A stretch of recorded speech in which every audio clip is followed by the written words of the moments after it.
संजीव जी जो है प्राकृतिक खेती जिसको नेचुरल फार्मिंग कहते हैं, आप उसके प्रैक्टिशनर हैं। और पिछले 8-10 साल में आपने जो है एक अच्छा मॉडल जो है एक इंटीग्रेटेड फार्मिंग का, मल्टी क्रॉपिंग का और प्राकृतिक तरीके से खेती का, वो उन्होंने डेवलप किया है। और सबसे बड़ी विशेषता क्या है कि संजीव जी जोत के हिसाब से छोटे किसान हैं। और हमारे देश में जो मैक्सिमम मेजॉरिटी ऑफ पॉपुलेशन किसानों की है वो छोटे मार्जिनल किसानों की है। तो संजीव जी ने पिछले 8-10 साल में जो भी अचीव किया है वो हमारे देश के जो अधिकांश किसान हैं उनके लिए, और वो लोग जो इस फील्ड में उतरने का सोच रहे हैं अभी, चाहे वो किसी और जॉब में हैं और किसी कारोबार में, उनको लगता है कि हाँ कृषि एक क्षेत्र हो सकता है और उसमें जो है वो लोग अपना भविष्य देखते हैं। तो संजीव जी का जो मॉडल है, इनका जो काम करने का जो तरीका है, वो तरीका जो है वो नए एस्पायरिंग और छोटे किसानों के लिए तो बहुत अच्छा मॉडल है। और इसी को ही कोई स्केल अप करना चाहे, मल्टीप्लाई करना चाहे, तो किसी भी लेवल तक ले जाके वो इसको मल्टीप्लाई कर सकता है।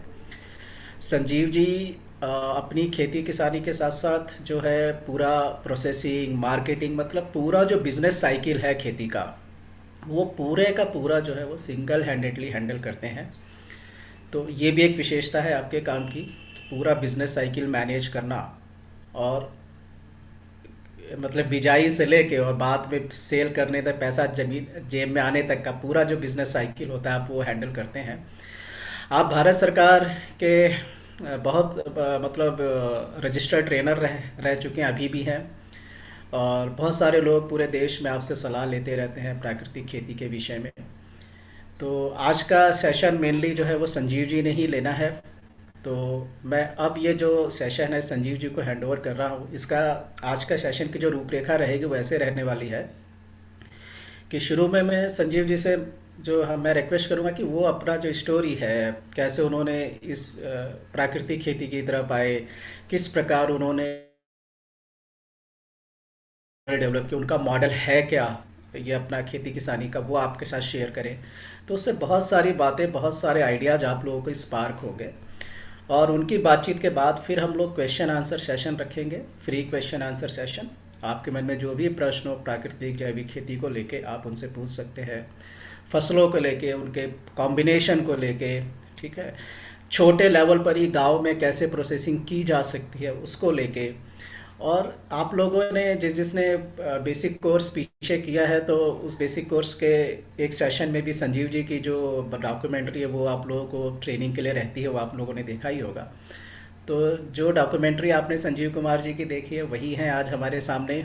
और कहते हैं ना कि horse learn from the horses mouth, घोड़े के मुंह से खुद सीखे जो जो उसका प्रैक्टिशनर है। तो आज हमारा सौभाग्य है कि संजीव जी हमारे बीच में हैं। संजीव जी आपका स्वागत है, नमस्कार है। और अब मैं आपको ये सेशन आपको हैंड ओवर करता हूँ। आप अब जो है तो विषय ऐसा ही है कि एक तो आपका जो भी संघर्ष रहा इस फील्ड में आने के बाद, कैसे आपने चीज़ों को डेवलप किया वो, जी। फिर अभी आप क्या करते हैं, कैसे करते हैं, इनोवेशन आपने क्या क्या किया। आपने बहुत सारा, मुझे ध्यान है कि बहुत सारे हैंड ऑपरेटेड टूल भी आपने डेवलप किए हैं इस बीच में, बायोगैस प्लांट आपका अलग प्रकार का है। और बहुत सारे आपने प्रयोग किए हैं खेती के अंदर। आप जो सह फसली लेते हैं उसमें भी आपका एक सिस्टम है डिस्टेंस रखने का, बहुत सारी चीज़ों का आपने किया है। प्रोसेसिंग कैसे कर रहे हैं, मार्केटिंग कैसे, ये सारा विषय जो है आप शेयर करिए। और आज जो हमारे साथ सेशन में लोग हैं इसमें से सभी लोग वो हैं जो पहले पूर्व में कोई ना कोई वर्कशॉप हमारे साथ अटेंड कर चुके हैं। अधिकांश लोग वो हैं जो कोर्स कर रहे हैं अभी या कंप्लीट कर चुके हैं, एंटरप्रेन जो एग्रीप्रेन्योरशिप से रिलेटेड, उस प्रकार के ही सारे लोग हैं। तो मैं अब आप ये सेशन में आपको हैंड ओवर करता हूँ संजीव जी, आपका जी। स्वागत है। जी धन्यवाद। सभी को एक बार मेरा नमस्कार। तो जैसा आप सबने मुझे बताया कि मुझे सबसे पहले अपना अनुभव रखना पड़ेगा, और अनुभव जो मेरा पीछा कड़वा और मीठा अनुभव रहा, तो वो मैं बताना चाहूँगा। मेरा काम जो अपना अब है खेती का है, लेकिन वह खेती का काम करने से पहले मेरा काम खेती का नहीं था। मैंने दिल्ली से ही, मालवीय नगर से आईटीआई की थी वेल्डर ट्रेड से। उसको करने के बाद में 1-2 साल नौकरी की, फिर उसके बाद ये हुआ कि गाँव से थोड़ा-सा लगातार बने रहने का मन था। तो गाँव में ही एक अपना फैब्रिकेटर का कारखाना मैंने चलाया।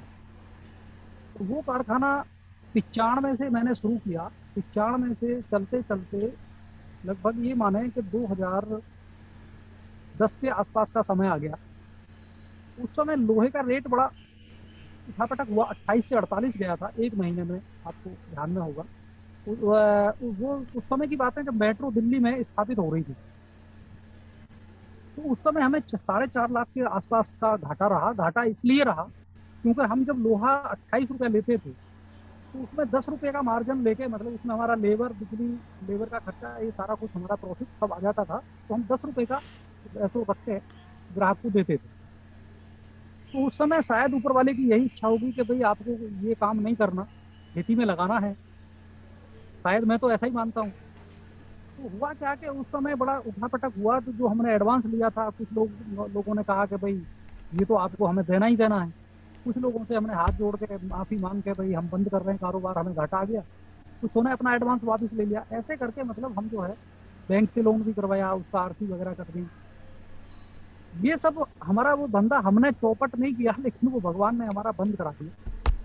बंद कराने के बाद जो हमारे पिताजी थे, छोटे भाई, हम 2 भाई हैं, उन्होंने हमें जो है 1/3 यानी 2 एकड़ मात्र ज़मीन दे करके हमें अलग कर दिया।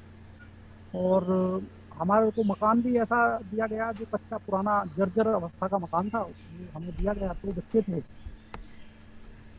तो नौकरी करने के लिए इच्छा मेरी नहीं करती थी, और मैं इस चीज़ को लेके बड़ा परेशान था कि भाई किया क्या जाए, कर्ज कैसे पटेगा। मैं अपने मतलब जो धर्मपत्नी है उनसे भी ये चीज़ नहीं बताता था कि भाई मेरे को कर्ज इतना है या क्या होगा।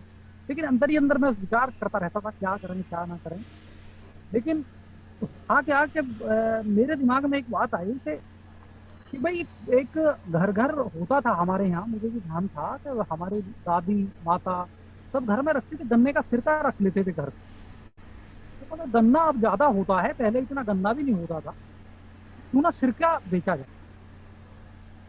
तो उस समय मेरे पास गन्ना अपना था नहीं, और मैं केमिकल की खेती उस समय 1-2 साल मैंने 1-1.5 साल की केमिकल की फार्मिंग।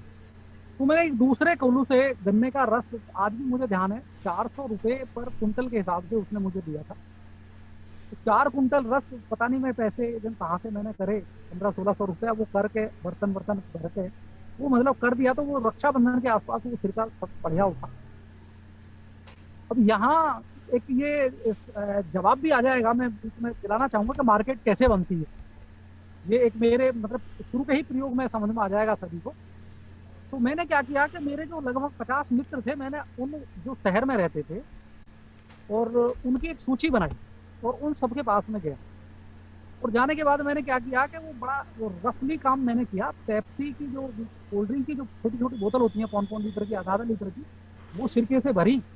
और मैं उनके पास गया, मैं कहा भाई साहब ये मैंने सिरका बनाया है और ये अपने शुद्ध मेरे हाथ का बना हुआ है, और ये आपको मेरी तरफ से गिफ्ट है। तो अब मैंने उन्हें दिया, लेकिन वो बोले पैसे। मैं कहा भाई आप आपसे मैं पैसे नहीं लूंगा पहली बार, लेकिन आगे मैं इसको 40 रुपया पर लीटर के हिसाब से बेच रहा हूँ। अगर कोई लेगा या आप लोगे तो मैं उसकी कीमत लूंगा। ऐसे करके ये मेरा सिरका 400 लीटर था। तो उसमें लगभग 40 मतलब 4-5 ये मतलब 10-12 लीटर 20 लीटर के आसपास मैंने गिफ्ट में दिया। लेकिन बाद में 3 महीने बाद मेरा वो सिरका सारा बिक गया। तो मेरे दिमाग में बस एक चीज आई कि 4 रुपए लीटर का रस और 40 रुपए लीटर बिका, यानी डायरेक्ट 10 गुना एकदम बढ़ा। और मात्र लगभग 5-6 महीने का ये सारा प्रॉफिट। उसके बाद मुझे लगा यार ये काम तो चलने वाला है। फिर मैंने अपना गन्ना लगाना शुरू किया। तो केमिकल की जो खेती मैं कर रहा था, तो उसमें मैं जोड़ घटाना दुकान करता था, तो मैं सब जानता था, ये मैंने किया। और उसके बाद देखा तो यार ये तो कुछ फायदा नहीं हुआ, ऐसा मेरे मन में विचार आया। तो उसके बाद मैंने क्या किया कि मैं कुछ तलाश में निकला, मगर यार कुछ अलग तरीके से किया जाए खेती में ही, और कहीं नहीं, खेती में ही करना है, लेकिन और कुछ अलग से किया। तो मैं एक अपने जिले बुलंदशहर अपना लगता है मुख्यालय, तो वहाँ पे एक गोष्ठी में जाने का मौका मिला। खरीफ की गोष्ठी थी, बहुत बड़ी गोष्ठी थी। तो उसमें एक डॉक्टर विवेक राज करके हैं, आज भी वो हमारे केवीके पे हैं। उन्होंने बड़ा जैविक खेती के बारे में बड़ा बड़ा अच्छा मतलब भाषण दिया। वहां पे एक जैविक खेती के बड़े धुरंधर किसान भी थे, उन्होंने भी बड़ी अच्छी अच्छी बात कही, मुझे बहुत अच्छी लगी। मैंने कहा यार ये तो बहुत अच्छा काम है, ये करना चाहिए। उन्होंने कहा कि ये कैसे होगा, तो वो बोले केंचुए पालने पड़ेंगे, यानी केंचुआ वर्मी कंपोस्ट बनाना पड़ेगा।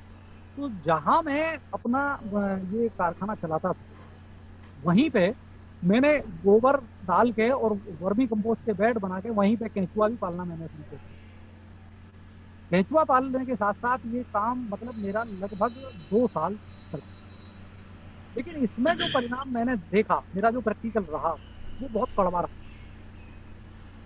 वो कड़वा इसलिए रहा कि या तो मैं कर नहीं पाया, या मुझे लगता है, मैं तो यही कहूंगा कि वो सफल किसान के लिए एक स्वाभाविक मतलब वो छोटी चीजों के लिए, जैसे गमले में या बालकोनी में कहीं खेती छोटी मोटी करनी है तो सफल है, लेकिन एक खेत में करना वो किसान के लिए एक सहजता नहीं है। तो वो पूरे दिन उसमें वर्मी कंपोस्ट छानना, कभी पानी डालना, कभी उन्हें पलटना, ये सब पूरा दिन उसी में लगता था। लेकिन उसमें हुआ क्या कि पीवीडब्ल्यू नाम की एक वैरायटी है पूसा की, वो मैंने गेहूं लगाया था। और वो गेहूं, जितना गेहूं मैंने खेत में डाला था, उन दानों के एक एक सिंगल सिंगल ही पौधे खल रहे थे। और सिंगल सिंगल पौधे के साथ साथ मतलब ये हुआ कि हम जब उस खेत की कटाई कर रहे थे, तो पति पत्नी दोनों काट रहे थे, और दोनों की हमारी बस ये समझो कि आपस में बस गुथाई नहीं हो रही थी, बाकी लड़ाई पूरी हो रही थी। मतभेद पूरा था। हालांकि मैं उसका हमेशा प्रशंसा करता हूँ, प्रशंसा के काबिल है वो हमारी धर्मपत्नी। उसने विरोध नहीं किया डायरेक्ट, मतलब कहा जरूर, लेकिन विरोध नहीं किया कि मैं आपके साथ काम नहीं कराऊंगी, उल्टा उल्टा काम कर रही हूँ। मतलब कहा जरूर, लेकिन करवाया जो मैं कर रहा हूँ। ये सब चलता रहा, चलता रहने के बाद तो मुझे लगा यार इस खेती में तो नुकसान रहेगा, क्योंकि उस साल की मुझे कहने में कोई परहेज नहीं है। उस साल का, पूरे साल का जो खर्चा अपने आटे का होता था गेहूं का, वो पूरे साल का हमारा नहीं हुआ। मात्र 4 कुंटल गेहूं 4 बीघे में हो गए। तो मतलब राशन से ही ले लेके हमने पूरी साल वो पार करी। अब कोई बात नहीं, लेकिन मैं बड़ा परेशान हुआ। मैं कहा यार इसका मतलब मैं ठीक कर नहीं पाया। इसी दौरान मैं फिर धर्मपाल जी से परिचय कराया। बोले कि संदीप जी, खेती आप ठीक नहीं है, आप जैविक खेती करते हैं, तो इनसे बात करें। तो उन्होंने मुझे कुछ प्राकृतिक खेती के बारे में 1 घंटे के अंदर अंदर जो भी वो बता सकते थे वो कुछ बताया। मेरे दिमाग में एक बात आई कि प्राकृतिक खेती ये मेरा तीसरा स्टेप होगा। अब दो काम तो मेरे, 2 प्रोजेक्ट तो मतलब फेल हो गए, तो तीसरा कैसे करूं। लेकिन मेरे तीसरे करने को, लेकिन ये भी हुआ कि उनकी जो बात थी वो पूरी पूरी प्रामाणिकता के साथ मतलब मेरी समझ में आई। जैसे गन्ने के बारे में उन्होंने बताया, गन्ने की एक आंख लगानी चाहिए, गैप पे लगानी चाहिए, पानी कब कितना देना चाहिए, ये चीजें मेरी समझ में आई। मतलब आप तो सही कह रहे हैं, ये बिल्कुल सही है। होते करते मैंने वो आधा एकड़ में उनके बताए हुए मुताबिक जो भी उन्होंने बताया मुझे, वो मैंने कर दिया। करने के बाद में इतना मैंने जरूर किया कि जितने दूरी पे उन्होंने बताया था उतनी दूरी पे ना करके मैंने थोड़ा सा उसका गैप कम कर दिया। यानी पॉइंट, प्लांट से प्लांट 1-1 फीट कर दिया। उन्होंने 2 फीट बताया, मैंने 1-1 फीट ही कर दिया, कि नुकसान ना हो जाए, क्योंकि पहले मैं नुकसान झेल चुका था। और उसमें फिर मैंने गन्ने में प्याज भी लगा दी 4 फीट के बीच में, प्याज निकल जाए। अब वो गन्ना जो एक एक आंख जो लगाई, तो वो एक एक आंख उगा था। तो खुद मेरा छोटा भाई अपने मित्रों को ले जाकर दिखाता कि खेत में देखो कोई हमारे एक साइंटिस्ट है, और वो एक एक वो खेत में खड़ा है। तो ये तो मुझे पता था कि भाई एक आंख लगी है तो एक ही प्लांट जमेगा, कल्ले तो बाद में होंगे। होते करते प्याज जैसे ही पक के आई, तो प्याज निकालने से पहले ही मैंने 4 फीट के बीच में अपना ही दिमाग लगा दिया, क्योंकि लॉस ना आ जाए, ये दिमाग में थी बस। तो रस्सी लगा के एक बीच में, 4 फीट के बीच में एक लाइन हमने हल्दी लगा दी। तो कुल मिला के कहने का मतलब ये है, 240 कुंटल प्रति एकड़ से पहली साल में तो वो गन्ना निकला हमारा। और उसी बार से हमने गुड़ पे काम करना शुरू कर दिया। पड़ोस के गांव में एक बुग्गी गन्ना का गुड़ बनवा, और कहीं बड़ा कार्यक्रम था आड़ी भाड़े के करके, कुछ मार्केट बनाने का भी ये काम एक विस्तार का सा हुआ। कुछ लोग मतलब हमसे गुड़ मांगने लगे। अगले साल हमारा फिर गुड़ का काम बढ़ा। कुल मिला के उसमें प्याज भी निकली हमारी, हल्दी भी निकली, और गन्ना लगभग 240 कुंटल एकड़ का निकला। तो मुझे लगा कि यार ये कॉन्सेप्ट चलने वाला है। उसी दौरान अक्टूबर के महीने में सुभाष पालेकर जी का एक प्रशिक्षण करने का मौका मुझे देवबंद सहारनपुर जिले में एक गांव पड़ता है भायला, वहां पे उनका 5 दिन का प्रशिक्षण। मुझे आज तक ध्यान है कि उस प्रशिक्षण को मैं 1000 रुपया किसी से उधार लेके गया था। तो वो प्रशिक्षण मैंने किया। उसके करने के बाद मेरे दिमाग की मतलब सारी चीजें खुल गई कि यार वाकई हम बहुत कुछ उल्टा कर रहे हैं। जो हमें कृषि वैज्ञानिक भी बताते हैं वो भी सही नहीं है प्रकृति के साथ। तो ये तो मेरा मतलब एक कड़वा अनुभव रहा। लेकिन अब जो प्राकृतिक खेती का अनुभव है वो बहुत अच्छा और मतलब एक जीवंत अनुभव है। पहला तो सवाल ये है कि प्राकृतिक खेती हमें करनी क्यों चाहिए।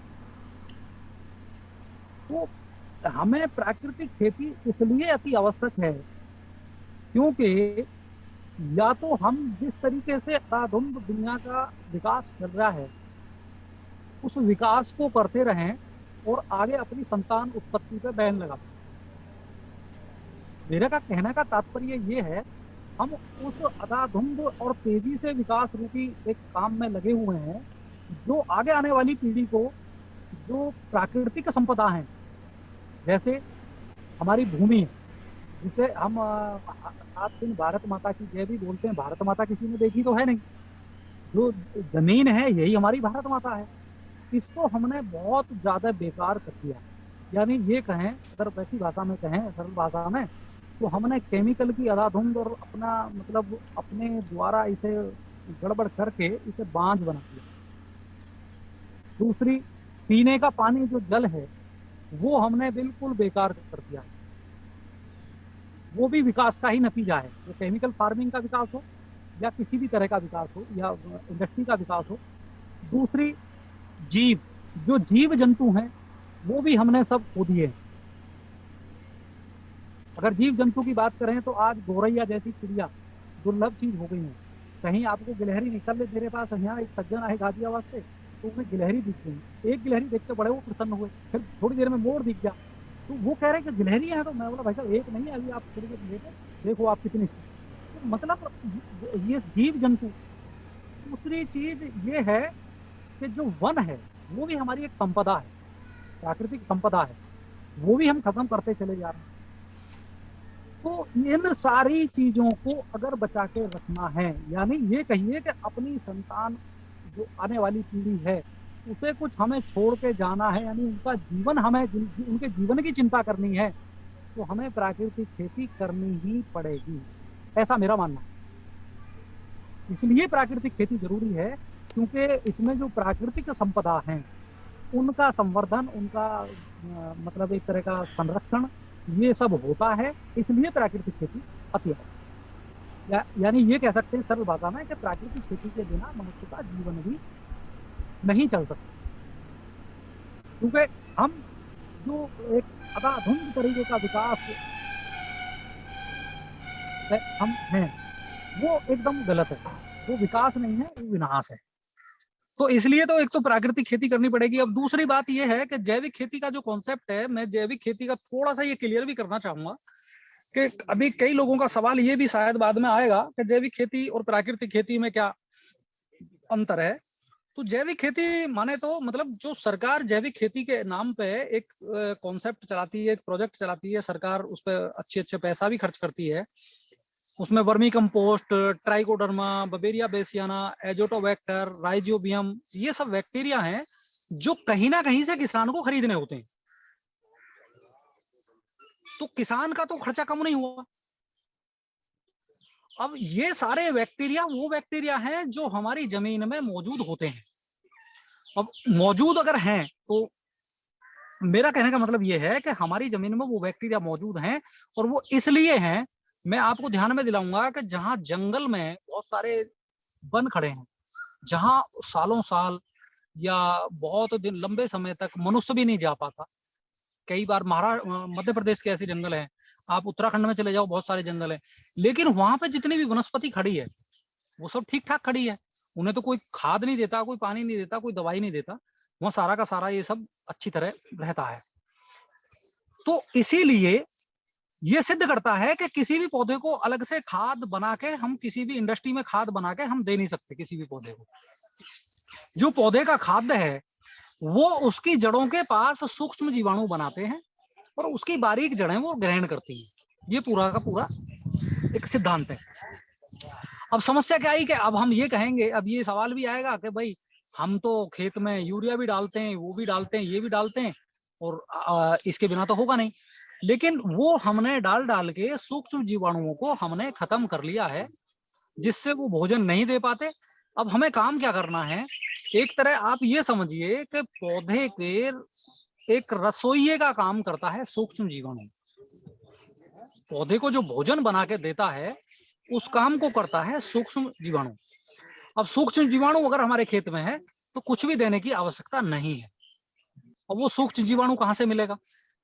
सूक्ष्म जीवाणु जो देसी गाय है, देसी गाय की बड़ी आंत में वो बनते हैं सारे सूक्ष्म जीवाणु। और वो अगर कैलकुलेशन में बात करें, वैज्ञानिकता की भाषा में बात करें, तो 1 ग्राम देसी गाय के ताजा गोबर में 300 करोड़ से अधिक सूक्ष्म जीवाणु मौजूद होते हैं। जिन जीवाणुओं में राइजोबियम, एजोटोबैक्टर, ट्राइकोडर्मा, बवेरिया, ये सारे के सारे मौजूद हैं ऑलरेडी। तो मैं समझता हूं कि हमें खरीदने की फिर आवश्यकता क्या है? अगर हम एक गाय का संरक्षण अपने घर में कर लें, और एक गाय शुरू में 10-15 बीघे, 20 बीघे तक आराम से सफल तरीके से खेती करा सकती है, कोई दिक्कत की बात नहीं है। बाद में जाके तो ये लगभग 100-150 बीघे तक भी सफल तरीके से कर सकते हैं। लेकिन शुरू में थोड़ा सा जीवामृत हमें ज्यादा देना है, तो इसलिए मैं कहूंगा कि शुरू में जब हम शुरुआत कर रहे हैं खेती की, प्राकृतिक खेती, तो 15-20 बीघे जमीन में हम जो है एक गाय से काम चला सकते हैं। तो ये मतलब इसको करना क्या है कि इसमें हमने एक देसी गाय का 10 किलो गोबर लेना है, और 10 किलो आपका 10 लीटर गोमूत्र लेना है। और इसको फर्मेंटेशन करने के लिए, यानी जो गाय के गोबर से हमारे सूक्ष्म जीवाणु आए उनको मल्टीप्लाई करना है हमें। मल्टीप्लाई करने के लिए हमें इसमें कुछ फर्मेंटेशन करना पड़ेगा, और फर्मेंटेशन करने के लिए उसमें जो है गुड़ की जरूरत पड़ती है हमें, मीठे की। तो उसमें गुड़ डाल के, और एक उन सूक्ष्म जीवाणुओं को जब हम मल्टीप्लाई कर देते हैं, तो मल्टीप्लाई करने के बाद उसमें उन सूक्ष्म जीवाणुओं को भोजन की जरूरत पड़ती है। तो प्रोटीन के लिए हम डालते हैं किसी भी दलहन का आटा। उसमें हमने दलहन का आटा डाल दिया, और आपका उसमें एक मुट्ठी मिट्टी डाली हमने वहां की जहां केमिकल ना हो। तो और 200 लीटर पानी से ये जीवामृत तैयार हो जाता है। इस जीवामृत को जितना भी अधिक से अधिक हम शुरू की अवस्था में लगाएंगे, उतने ही हमारी जमीन में सूक्ष्म जीवाणु मौजूद होंगे और अपने काम पे लग जाएंगे वो, और पौधे को पूर्ण तरीके से भोजन बना के देने का काम शुरू कर देंगे। बशर्ते एक इसमें हमारा अनुभव ये बहुत प्राकृतिक खेती में बड़ा है कि अगर हमारे पास देसी बीज अवेलेबल हैं तो हम इस खेती में बहुत अच्छे से सफल हैं, अन्यथा नहीं। आप हाइब्रिड बीज लगाएंगे, आप उन्नत बीज लगाएंगे तो उतने अच्छे परिणाम नहीं आते जितने देसी बीज से आएंगे।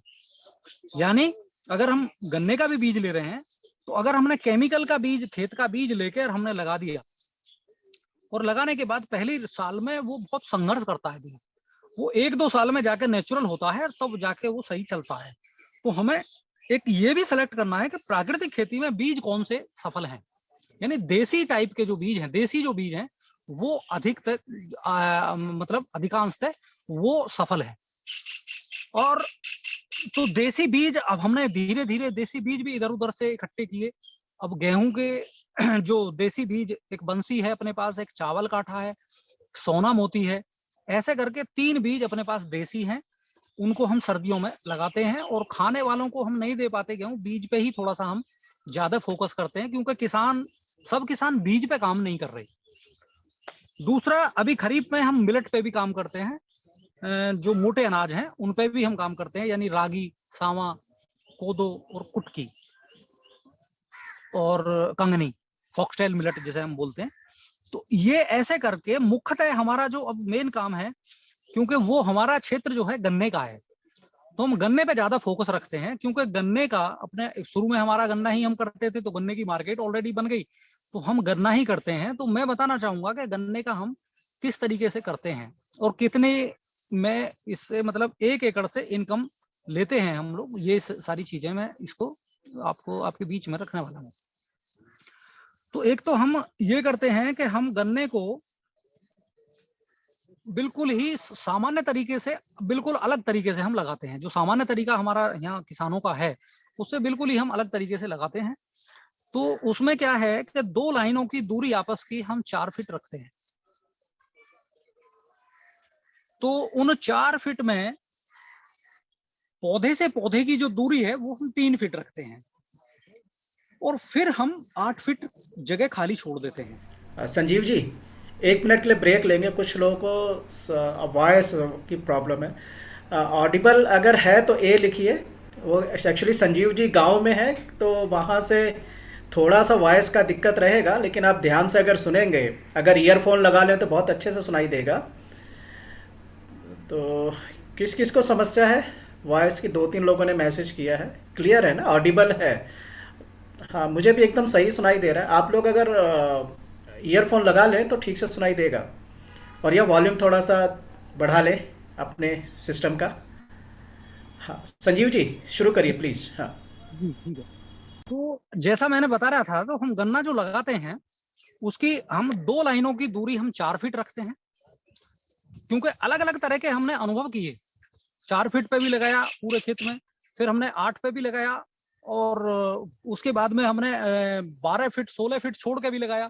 तो अलग अलग जो हमने वो प्रयोग किए, तो उसमें जो लेटेस्ट निकल के आया है, जो अच्छा मॉडल है जिससे अच्छी इनकम ली जा सकती है, वो मैं बताने वाला हूँ। क्योंकि अनुसंधान तो निरंतर चलता रहता है, ये कभी नहीं रुकने वाली प्रक्रिया है।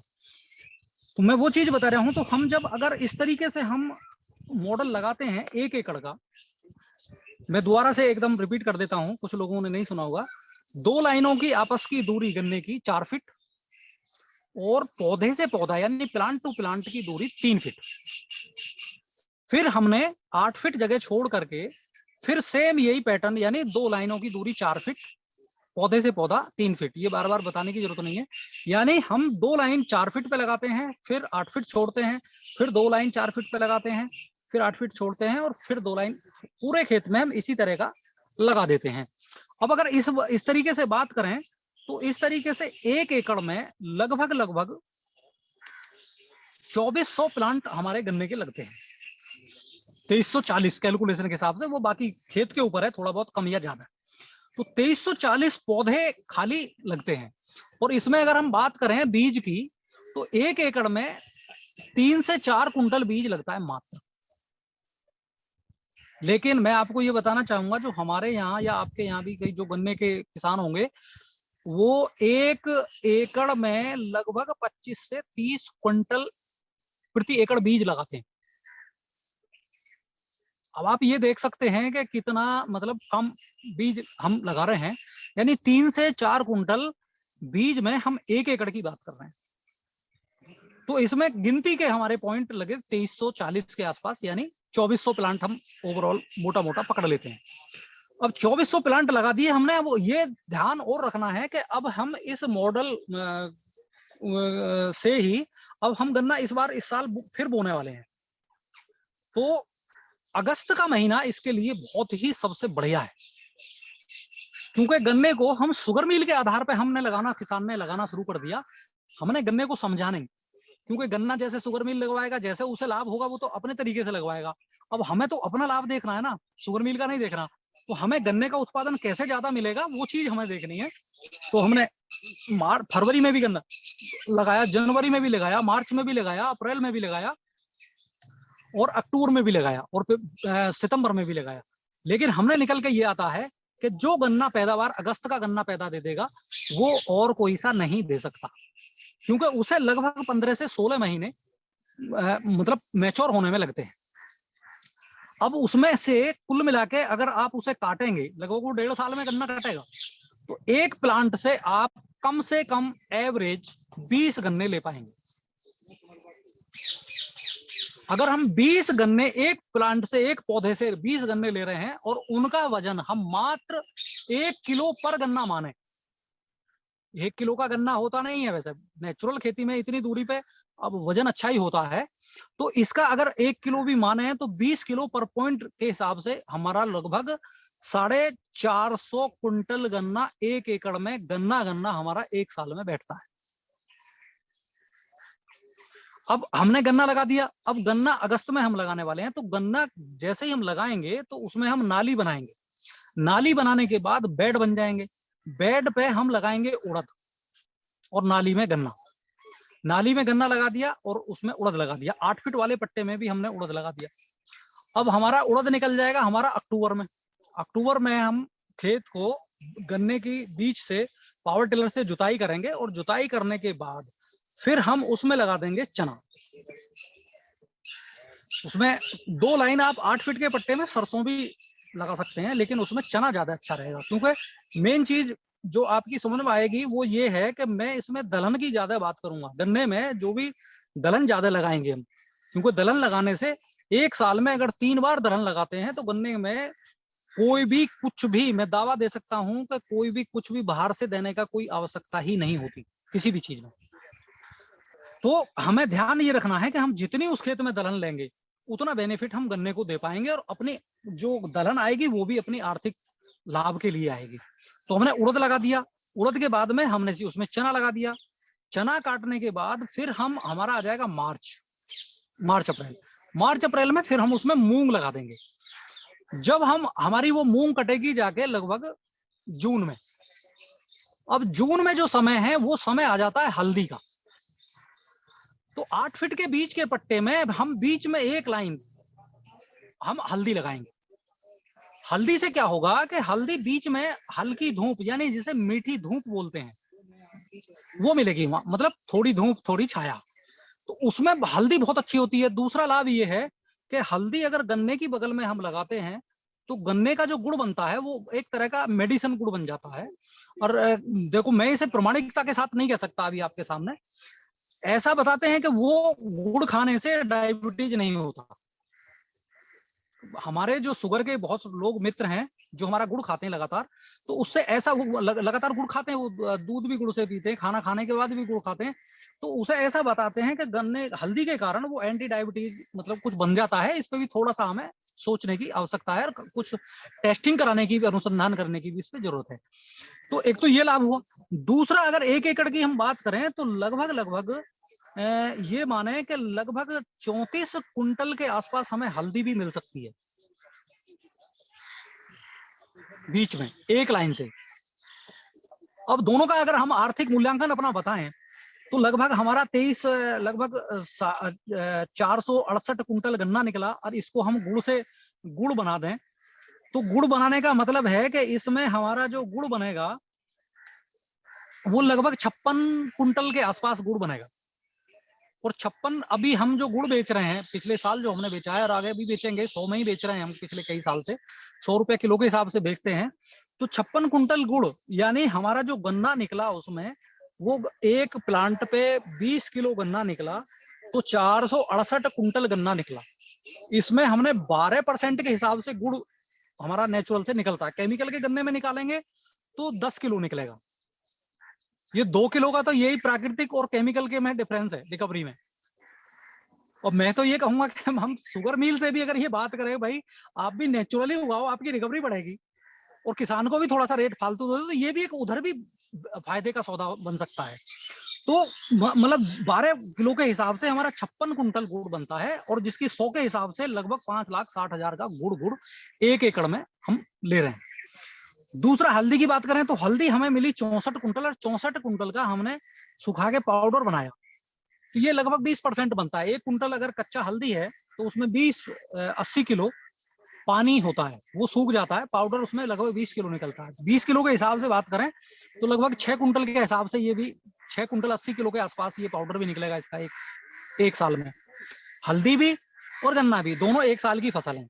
गन्ना हमारा पहली बार में लगभग 15-16 महीने में कटेगा, और हल्दी हमारी लगभग 10-12 महीने में निकल ही आएगी आराम से। तो लगभग 2 लाख के आसपास का हल्दी पाउडर भी हमने इसमें ले लिया। तो मतलब हम मोटी मोटी हम 2 फसलों से, जो दलहन वाली है मैं अभी उनकी बात नहीं कर रहा, 2 फसलों से हम लगभग लगभग 8 लाख के आसपास हम 1 एकड़ से बिल्कुल सफलतापूर्वक बिना किसी झंझट के, बिना किसी दुकान पे जाए हम ले सकते हैं और ले रहे हैं हम। और हम ले रहे हैं तो हर कोई इसे ले सकता है। बस इतना है कि अपने मन में ठानने की आवश्यकता है कि भाई मैं लूं। क्योंकि खेती एक ऐसा धंधा है जो शुद्ध इनकम का धंधा है, किसी को धोखाधड़ी या एक चीटिंग करने का कोई धंधा नहीं है, बिल्कुल शुद्ध धंधा है। अब हमने जो इसमें दलहन लिया, लगभग लगभग एक मतलब 4 से 5 कुंटल लगभग उड़द भी हो जाएगा इसमें, और 4 से 5 कुंटल चना भी होगा, और मूंग भी इतनी होगी।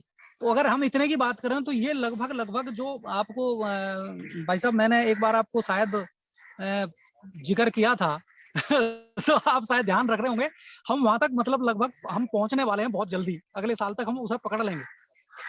तो मतलब 1 एकड़ से 10 लाख तक आराम से हम निकालने के बिल्कुल प्रयास में हैं और प्रयासरत हैं, और निकाल के हम अगले साल वाले पूरे सीजन में हम आपको दिखाएंगे कि फील्ड पे। अभी थोड़ा सा हम नीचे हैं, लेकिन इसमें पूरा हमने बैलेंस लिखित में रिटर्न में बनाया है। और इस बार जो हम अगस्त का गन्ना निकाल रहे हैं उस वाले प्लॉट से हमें 10 लाख से कम नहीं चाहिए। ये पूरा टारगेट जैसे कंपनियां चलती हैं, हम उस हिसाब से किसान नहीं चलता। अभी पूरा रिटर्न में करेंगे और उसके बाद उतना ही हम प्रैक्टिकल करेंगे, कहाँ क्या कमी रही वो सारी रीडिंग करने के बाद। तो ऐसे करके, क्योंकि ये एक जो नए युवा हैं आए दिन हमारे पास भी आते रहते हैं, अभी देखने में ये आ रहा है कि जो नए युवा हैं और पढ़े लिखे हैं वो लोग खेती की तरफ अग्रसर हैं। तो और वो ही लोग ज्यादा पैसा खेती से निकाल भी सकते हैं। मुझे लगता है कि जो साधारण किसान है उसका दिमाग इधर नहीं है, क्योंकि वो 325 रुपए कुंटल में गन्ने को मील को दे देता है, और उसी में उसको एक आदत जैसी पड़ गई है। क्योंकि अलग हट के काम करने की आदत किसान को नहीं रही है, क्योंकि ये जो खेती है इसमें लगातार थोड़ा सा काम करने की जरूरत है।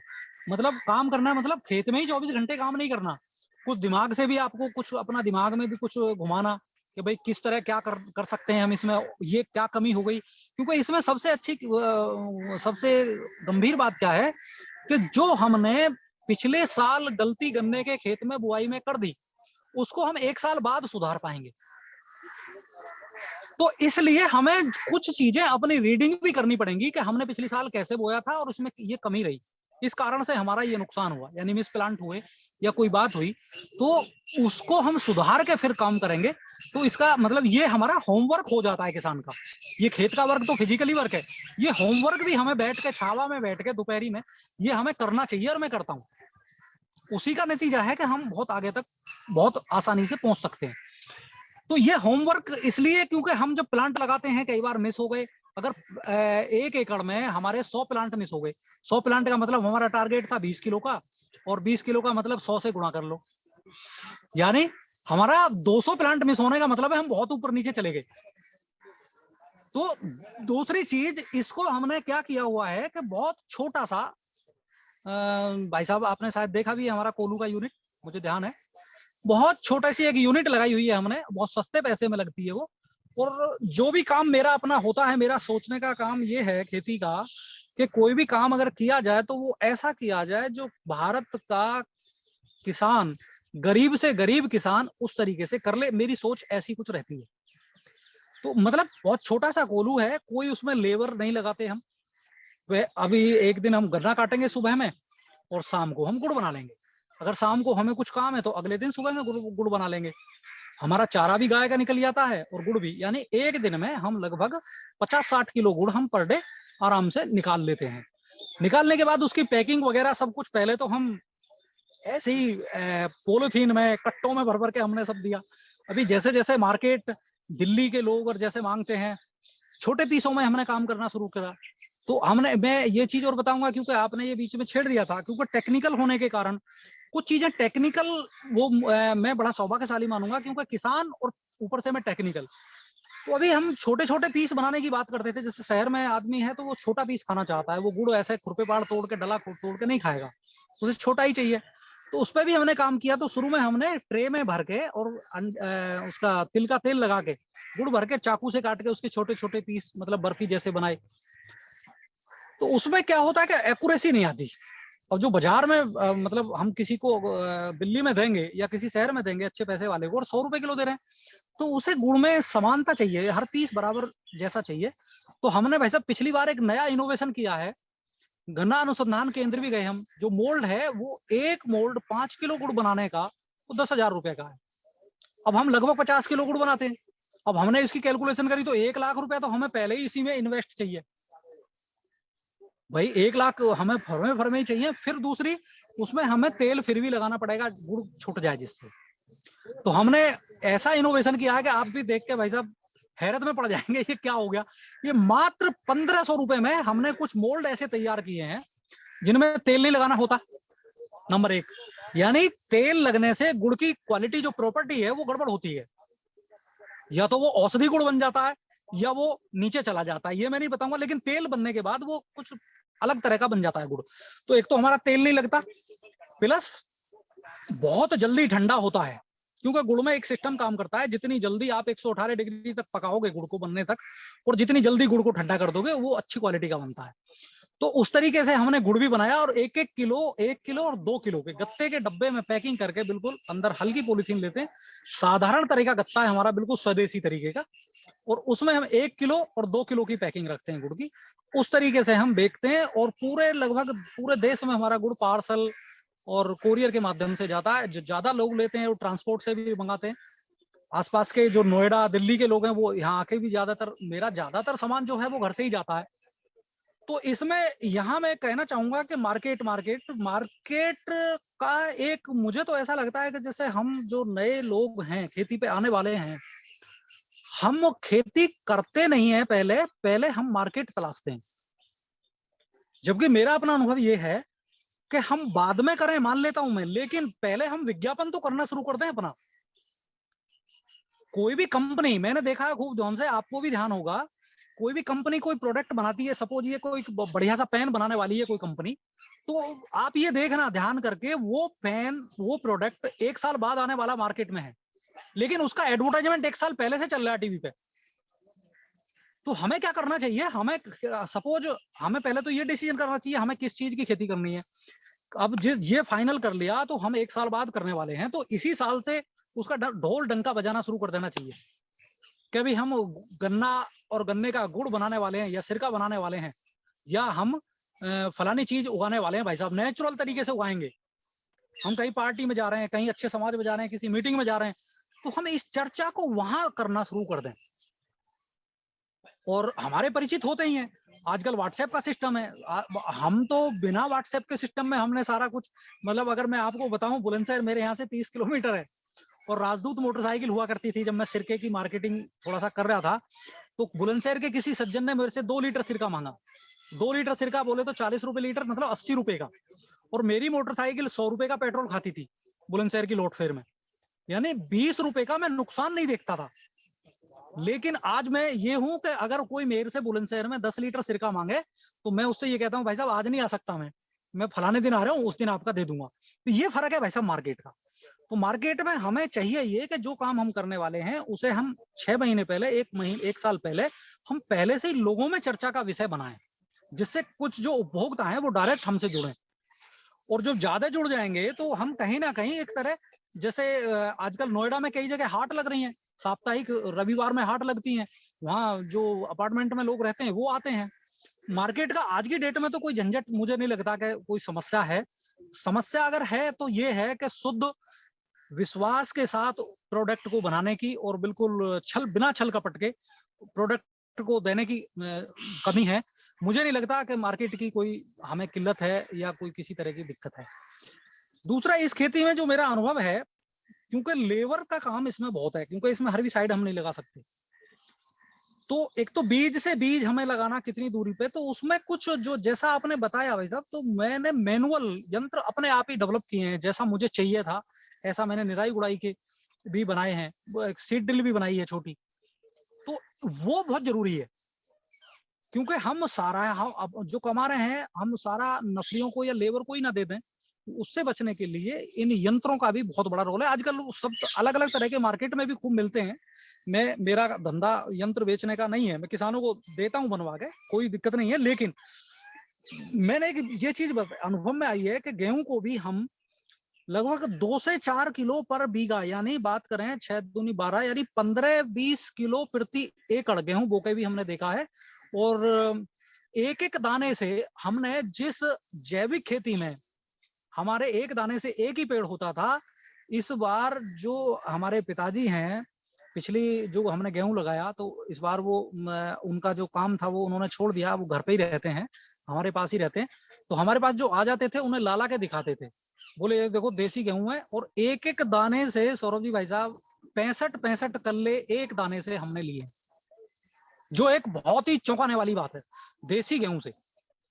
और बीज इतना कम, उत्पादन में कोई फर्क नहीं। दूसरा, इस साल मैंने एक नया गेहूं का भी मॉडल एक मतलब बनाया, उसका भी मैं आपको एक जरूर मैं बताना चाहूंगा। हमने गेहूं के साथ लगभग 6-7 तरह की और फसलें भी गेहूं में ली, जैसे गेहूं, चना, सरसों, मेथी, धनिया, चुकंदर, मूली, सलजम, गाजर, ये और लहसुन, ये सारी गेहूं के खेत में हमने ली। और हमारे जिले के जिला कृषि अधिकारी वगैरह आके उसे देख के भी गए, और उसका बाकायदे पूरा डाटा हमने रखा, और वो पालेकर जी को भी पूरा डाटा मैंने उसमें दिया था। बहुत एक लगभग 1.25 लाख के आसपास 1 एकड़ से हमने उसका पूरा बजट भूसा भूसा सारा लगा के वो सारा हमने लिया, जो गेहूं से बिल्कुल असंभव है। खाली गेहूं जो एक गेहूं करेगा आदमी, तो उससे नहीं ले सकता इतना। तो ये भी एक बहुत अच्छा, जिसमें पानी बहुत कम लगता है। अभी जैसे मैंने पहले बताया, इस खेती में पानी बहुत कम लगता है, तो पानी हमें बचाना है। जमीन जहरीली नहीं होती, जमीन को भी स्वस्थ रखना है, और जमीन का निकला हुआ उत्पाद हम मानव को खाना है, तो जीवन भी हमें सुरक्षित रखना है, भूमि भी बचानी है, पर्यावरण भी बचेगा, हवा भी बचेगी। तो ये सारी चीजों का संवर्धन और बचाव करते हुए हमको प्राकृतिक खेती करनी चाहिए, और हम कर रहे हैं। और हमारा प्रयास रात दिन यही रहता है कि अधिक से अधिक युवा आके इस काम पे लगें, जिससे एक जो हमारे पुराने गांव में साधारण किसान हैं, उनको हम एक ये दिखा सकें कि भाई देखो, आप नहीं करोगे तो आप खेती लगाने पे दे दो, कोई पढ़ाई लिखाई करने वाला खेती करेगा। तो पढ़ाई लिखाई समझदार ही व्यक्ति के हाथ में खेती जाए तो ज्यादा अच्छा है। साधारण किसान जो कर रहा है वो एक ढर्रा खेती का अच्छा नहीं है। और अब मेरी बात शायद लगभग पूरी हो गई है। कोई अगर सवाल जवाब हो तो वो मैं चाहूंगा कि। बहुत बहुत धन्यवाद संजीव जी। अभी जो लोग सेशन में हैं, तो आज का सेशन जिन लोगों ने थोड़ा लेट ज्वाइन किया, मैं आपको परिचय करवा दूं। संजीव कुमार जी जो अभी सेशन ले रहे थे, आप एक प्राकृतिक खेती करते हैं बुलंदशहर के पास, एक गांव है निसुरखा वहाँ पे, और पिछले कई वर्षों से ये कर रहे हैं। बहुत सारे एक्सपेरिमेंट इन्होंने किए इस दौरान अपनी इस जैविक खेती की यात्रा में। बहुत सारे मॉडल, परमुटेशन, कॉम्बिनेशन उन्होंने डेवलप किए, और इसी दौरान उन्होंने बहुत सारे यंत्र भी जो है, जो खेती के छोटे किसानों के लिए काम में आ सकते हैं, वो डेवलप किए। 5,000 रुपये की लागत से आपने अपना बायोगैस प्लांट भी खुद बनाया। तो बहुत सारे सिस्टम और फसलों के कॉम्बिनेशन। अभी आपने खुद सुना कि किस प्रकार से 1 एकड़ में अभी जो एग्जिस्टिंग उनका जो वर्किंग मॉडल है, वो लगभग 8-8.5 लाख रुपए की रेवेन्यू का है साल का, और जिसको अगले साल वो 10 लाख पे टच करने जा रहे हैं, अभी जो करेंट फसल लेंगे उसके हिसाब से। प्रोसेसिंग, पैकेजिंग, मार्केटिंग, सारे ऑपरेशंस वो जो है। और संजीव जी कोई बहुत बड़ी खेती नहीं है, कोई बहुत बड़ा जो है उनके पास लैंड बैंक नहीं है। छोटे से ही लैंड बैंक से उन्होंने ये काम शुरू किया, और अभी भी कर रहे हैं धीरे धीरे। अपनी ज़मीन जो है, भूमि, वो भी बढ़ा रहे हैं खेती की। तो आज के सेशन का मेन उद्देश्य ये था कि हम में से जो लोग इस फील्ड में आने का सोच रहे हैं, तो जैसे मैं हमेशा कहता हूँ सेशन में कि शुरुआत आपको छोटी करनी है, छोटे से करना है। छोटे से शुरुआत करने का मतलब है कि आप चीज़ों को हैंडल करना, उनको संभालना सीख लें, आपको एक कॉन्फिडेंस आ जाए। उसके बाद जितना बड़ा करना चाहें, ये एक ऐसा क्षेत्र है जिसकी कोई लिमिट नहीं है। आप इसको कितना भी बढ़ा सकते हैं, कितना भी बड़ा कर सकते हैं, और पूरी दुनिया आपकी मार्केट है। ठीक है ना। मार्केटिंग के भी कुछ सूत्र, कुछ गुण आपको संजीव जी ने शेयर किए। तो अब मैं ये सेशन ओपन कर रहा हूँ क्वेश्चन आंसर के लिए। आपके कुछ भी प्रश्न हैं, चाहे वो सह फसली मीन्स जो क्रॉप कॉम्बिनेशन को लेकर, जैसे बहुत सारे एग्जांपल अभी संजीव जी ने दिए हैं, शुरुआत करने को लेकर है, मार्केटिंग से रिलेटेड है, वो किस प्रकार से जैविक खेती कर रहे हैं, उन्होंने इनोवेशन क्या किया है, किस प्रकार से वो जो ऑर्गेनिक कंपोस्ट और पेस्ट कंट्रोलर ये सब जो अपने आप स्वयं बनाते हैं उसका कैसे इस्तेमाल करते हैं। तो ये सारी बातें ओपन हैं आपके प्रश्नों के लिए। आप अपने को अनम्यूट करके अपने प्रश्न पूछ सकते हैं, संजीव जी उसका जवाब देंगे। जी, अब आप लोग, सेशन ओपन है क्वेश्चन आंसर के लिए। अपना नाम बताएंगे, कहाँ से हैं संजीव जी को, उसके बाद आप अपना प्रश्न रखेंगे। मैं अम्बाला से विपिन सरीन हूँ जी। मैं किसान नहीं हूँ, लेकिन गन्ने पे काम किसानों के साथ मिलके करने का मेरा पूरे भारत में सिंगल एक देश एक ब्रांड, ये उद्देश्य लेके चल रहा हूँ। और 10-10 किसानों के ग्रुप के साथ मिलके हम गन्ने पे नए उत्पाद के ऊपर काम कर रहे हैं। स्पेसिफिक क्वेश्चन तो मेरा आपसे ये है कि रिंग पिट मेथड, मुझे लगता है कि उसमें चारों तरफ से उसकी मैनेजमेंट अच्छी है, सफाई अच्छी रहती है, और शुरू की मेहनत ज्यादा, बाद की मेहनत कम है, और हमारे ग्रुप में किसानों ने लगाया भी है। तो इसी मॉडल में जब आप एक 3-3 फुट पे आप लगा रहे हैं उसको, तो अगर आप रिंग रिंग पिट के तरीके से करते हैं, थोड़ा सा मॉडिफाई करते हैं, तो क्या ये और ज्यादा बेहतर रिजल्ट देगा? और इसके अलावा मैं आपसे एक क्षण का टाइम लूंगा, मैं आपको कुछ दिखाना चाहता हूँ। ये जी मतलब सिर्फ 2 मिनट दे दीजिए मुझे, तब तक कोई और भी बात कर सकते हैं, मैं कुछ दिखाना चाह रहा हूँ आपको। मैं दिखा दूँ सर? जी जी जी, बिल्कुल बिल्कुल। हाँ जयंत जी कुछ पूछना चाह रहे हैं, पूछिए कोई बात प्रश्न। नहीं। जी, जैविक खेती में हमको धान की खेती में बहुत केमिकल फर्टिलाइजर होता है। जैविक खेती धान की खेती करने में कितना फायदा है? है जी।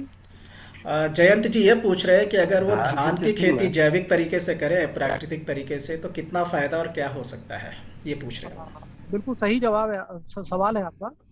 मैं बताना चाहूंगा कि पहली बात तो जहां आप धान की खेती कर रहे हैं और प्राकृतिक खेती करना चाहते हैं, तो आपको ये देखना पड़ेगा कि पानी कैसा लगा रहे हैं आप। पानी ट्यूबवेल का, बोरवेल से, जमीन से निकाल के लगा रहे हैं, या आपका जो नहर, बम्बे या नदी का पानी है। बारिश के मौसम में खेती करें। हाँ, बारिश बारिश का पानी इस्तेमाल कर रहे हैं क्या। आप बारिश का पानी इस्तेमाल करते हैं, क्योंकि धान के जो फसल है, वैसे प्राकृतिक तरीके से इतने पानी की जरूरत नहीं होती, लेकिन फिर भी हमें ये ध्यान देना होता है कि बिल्कुल सफल है धान। मैंने किया है भाई साहब, पिछले 3 साल से मैंने धान छोड़ा है, लेकिन धान में ये ध्यान रखें कि देसी प्रजाति की वैरायटी आप लगाएं, और उसमें खरपतवार नियंत्रण करने के लिए ज्यादा पानी ना इस्तेमाल करना पड़े, तो उसमें बीडर का इस्तेमाल करें। लाइन से लाइन में मतलब आप उसको धान को लगाएं, जिससे एक हाथ वाले मैनुअल बीडर से ही खरपतवार, हल्का पानी भर के आप खरपतवार खत्म कर सकते हैं, और उससे बहुत अच्छा उत्पादन हो सकता है। देसी बीज है, तो एक बार मैंने धान लगाया था, मेरे पास एक वीडियो मेरी पड़ी है कहीं, वो मेरे से भी लगभग मेरी हाइट 5 फीट 9 इंच है, मेरे से एक बिलांत ऊंचा धान हुआ था, रामभोग वैरायटी थी। तो देसी धान लगाएंगे तो ज्यादा अच्छा है, उसमें ना कीड़े बीमारी आएंगे, नहीं खाएंगे। ये मेरा धान में अनुभव है। तो 1 एकड़ में कितना आप फूड आने का सोच रहे हैं? 1 एकड़ में कितना आएगा इसमें पैदावार? 1 एकड़ में लगभग 15 से 18 कुंटल तक हमने लिया।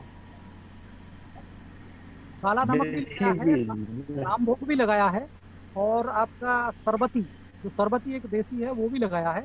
ये 3-4 वैरायटी मैंने लगाई है। एक तिलक चंदन है, तिलक चंदन भी लगाया।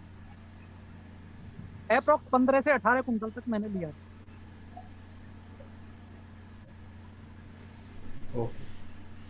ठीक है, तो जो जमीन का उर्वरक बढ़ाने के लिए क्या करना पड़ेगा?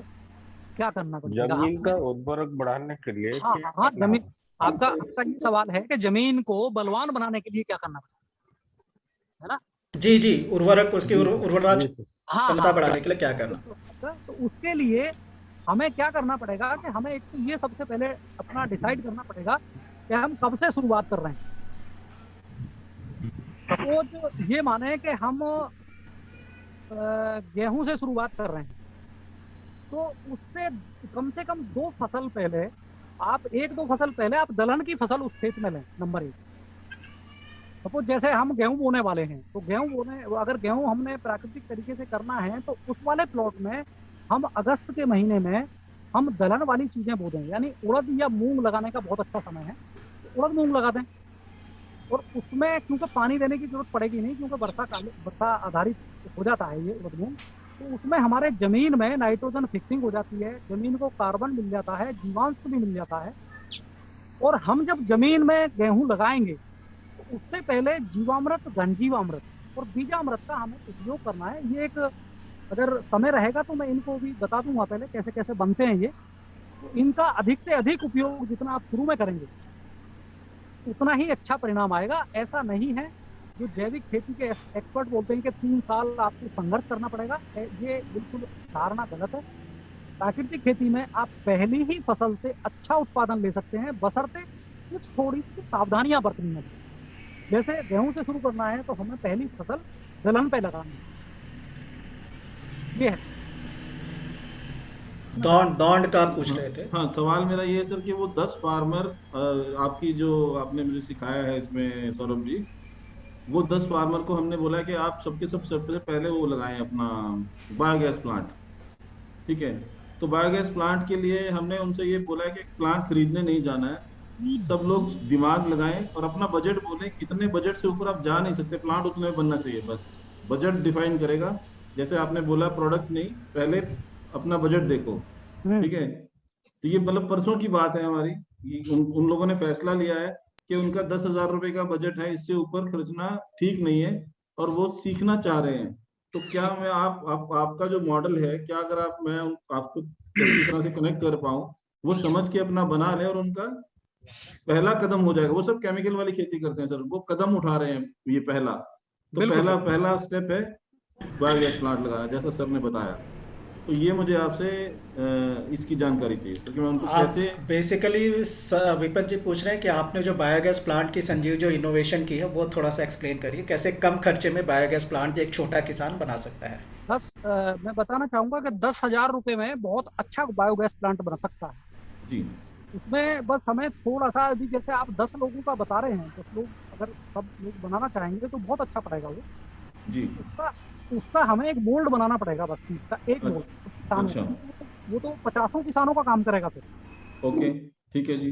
एक मोल्ड उसका, मुझे कुछ टेक्निकल चीजें आपको बाद में आप व्हाट्सएप या उससे आप पूरा ले सकते हैं मेरे से, ड्राइंग बना के। तो वो मोल्ड बनाना पड़ेगा, और उसमें बाहर का जो हम डाया बनाएंगे, वो जो वो हम बाहर का जो दीवार बनाएंगे वो आरसीसी की बन जाएगी जी। तो बीच में हम जो है 1,000 लीटर की टंकी लेके, पानी की टंकी आती है जी, तो हम उल्टा डालेंगे उसमें जी। ओके। और उस टंकी के ऊपर कुछ हल्का वेट का भी आरसीसी का एक स्लैब टाइप बना के वो रख देंगे। ये बहुत अच्छा, 10,000 रुपए में ही लागत में बहुत अच्छा बायोगैस बन जाएगा, लगभग 2 घन मीटर। तो सर आप मुझसे कनेक्ट करा दीजिए इनको। बिल्कुल बिल्कुल, संजीव जी का नंबर आप लोगों को, जिन लोगों ने आज वर्कशॉप ज्वाइन किया है, संजीव जी का नंबर उनको मिल जाएगा। जी। और रिंग फिट का मेरा सवाल था, वो मैं आपसे, आपका सवाल था वो जो है, रिंग फिट जो है गन्ने का उत्पादन अच्छा लेने के लिए बहुत बेहतर है जी। अपनी मैं उसको गलत नहीं बताया, लेकिन है क्या कि हमारा जो मेन फोकस है हमारा जमीन को बलवान बनाना भी। जी जी। भाई हम जमीन को बलवान नहीं बनाएंगे, खाली गन्ना ही गन्ना लेंगे, केमिकल तरीके से हम इनपुट से लेंगे तो ठीक है वहां तक, लेकिन अगर नेचुरल तरीके से हम लेंगे तो उसमें रिंगपिट में उत्पादन उतना नहीं आएगा, क्योंकि रिंगपिट मेथड जो है कि उसमें जितनी आँख हम लगाएंगे, मेरी आप सुन रहे हैं आवाज? हाँ जी, हाँ जी, हाँ जी। जितनी आंखें आप लगाएंगे उतने ही गन्ने लेने का मेथड होता है रिंगपिट में। सर हमारे किसान ने एक बर्ड लगाई है, सिर्फ एक पिट में। नहीं बोलेंगे आपको? नहीं, वो रिंग पिट, उन्होंने मुझे तो रिंग पिट ही बोला, उन्होंने एक बर्ड लगाई और उनका 1200 आंख लगी 1 एकड़ में, और प्रोडक्शन भी अच्छा आया है। नहीं, वो वाला तो मैं ही बता रहा हूँ, ये वाला तो मैं नहीं बताया। वो जो रिंग पिट मेथड है, वो रिंग पिट मैं आपको थोड़ा सा क्लियर कर दूं। अच्छा। रिंग फिट में 1.5 फीट गोलाई का एक गड्ढा बनाया जाता है, 1.5 फीट गहरा। ओके, उन्होंने भी एक ये गड्ढा बनाया है। हाँ, गड्ढा बनाया, यहाँ तक ठीक है वो। हाँ। और उसमें उन्होंने सिंगल आंख लगाया। हाँ जी, हाँ जी, हाँ जी, हाँ जी, हाँ जी। रिंग पिट नहीं कह सकते। अच्छा, डिफरेंस इन अंडरस्टैंडिंग, ठीक है। हाँ, ये तो हमारा ही मतलब मेथड है। ओके हम भी सिंगल ही आंख लगाते हैं, या सिंगल आंख का पौधा तैयार करके एक प्लांट टू प्लांट लगाते हैं। वो ओके हमें गड्ढे में लगाते हैं, तो उसकी जो मिट्टी हमने खुदी हुई है गंजी अमृत मिला के उसमें डाल दिया, तो जड़ें बहुत तेजी से ग्रो कर जाती हैं। जी तो गड्ढे का बेनिफिट ये मिलता है। लेकिन रिंग पिट मेथड जो है, ये आप क्लियर समझें कि 1.5 फीट का हमने गड्ढा लगाया, तो 1.5 फीट गड्ढे में कम से कम हमें एक पॉइंट पे कितने गन्ने लेने हैं उतनी आंख लगानी है। ओके नहीं फिर बात बदल गई, वो एक बर्ड वाली बात है, इसे ठीक आप है। पूरा समझिए मेरा। हाँ और वो 5x5 पे लगाना है। अच्छा 5x5 पे अब सपोज करो हमें एक रिंग पिट पे 50 गन्ने लेने हैं, तो 50 ही आंख हमें लगानी है। अच्छा और हमें ये उसमें टेक्निकली काम बहुत है। काम ये है कि अगर उसमें 50 ही गन्ने चलने देने हैं बस, 51वां चलेगा तो उसे काट देना नीचे से, अच्छा काट देना। यानी उसमें क्या है कि जो मदर प्लांट है वो ही रखना है हमें, अच्छा वो ठीक ही है, समझ बढ़ाना है गया। बस, बाकी और हाँ, किसी को नहीं बढ़ने देना। ठीक है, प्रूनिंग हो गई उसकी, ठीक है। मतलब क्लोनिंग नहीं बोलेंगे उसे, वो तो अच्छा उसे हाँ, खत्म करना ही बोलेंगे। क्लोनिंग पता मतलब चल रहा है मैं तो किसान नहीं प्लांट हूँ, ठीक बोलते है। हैं हम। तो मदर सूट तोड़ेंगे ना, हम कल्ले ज्यादा लेने के लिए उसे क्लोनिंग बोलते हैं, कि जो हम मदर सूट तोड़ देते हैं। ओके ओके तो दूसरा, रिंग पिट मेथड में मैंने जितना भी देखा है, जितना भी जाना है, जी कोई भी किसान उसमें दलहन जैसी चीजें नहीं लगाता, क्योंकि रिंग पिट अच्छा मेथड जितना भी लोग अपना रहे हैं वो ज्यादातर केमिकल वाले किसान अपना। अच्छा अब ऐसा ना करने से क्या होता है कि हमारी जमीन में हम कब तक इस तरीके से गंदा लेते रहेंगे केमिकल डालकर। ओके जहाँ हम जमीन को, भूमि को बलवान बनाने की बात कर रहे हैं, तो वहां हमारा मतलब है कि हम गन्ने का उत्पादन भी अच्छा लें, प्लस जमीन को बलवान भी बनाने का करें। तो जो आपने बताया ना, वो रिंग पिट मेथड नहीं है, वो हमारा ही मेथड है, एक सिंगल ठीक आंख है, ठीक लगाना। है और जी। सिंगल आंख, एक आंख लगभग लगभग 40, मतलब मेरे ख्याल से हमने 65 तक हाईएस्ट गन्ने लिए एक आंख से। जी ठीक है, तो एक आंख बहुत ज्यादा गन्ने दे सकती है। तो रिंग पिट में क्या है कि खाली एक मदर सूट को ही बढ़ाना होता है और उतनी ही आंख लगानी होती। अब उसमें भाई साहब एक चीज आप मुझे बताइए, बीज का जो लागत है किसान की, वो इतनी पहुंच जाती है कि वो साधारण परंपरागत किसान से भी ज्यादा पहुंचती है। नहीं बिल्कुल ठीक है बात, कोई उसमें नहीं। हमें ये भी एक तो लागत भी देखनी कि किसान का कितना, भाई गन्ना हमने सपोज 25 कुंटल 30 कुंटल एकड़ का दाब दिया बीज में, और हम कह रहे हैं कि 3 से 4 कुंटल एक एकड़ में दावा, तो यानी हमारा कितना बढ़ा, लगभग 27 कुंटल तो बचा ही लिया हमने। जी जी 27 कुंटल की चीनी कितनी बनी, या गुड़ कितना बना। हाँ बिल्कुल सही बात, मैं तो मैं कह रहा हूँ कि अगर सारा पूरे भारत का किसान इस तरीके से करने लगेगा, तो मतलब हम समझ सकते हैं कि चीनी का उत्पादन हमारा कई गुना बढ़ सकता है।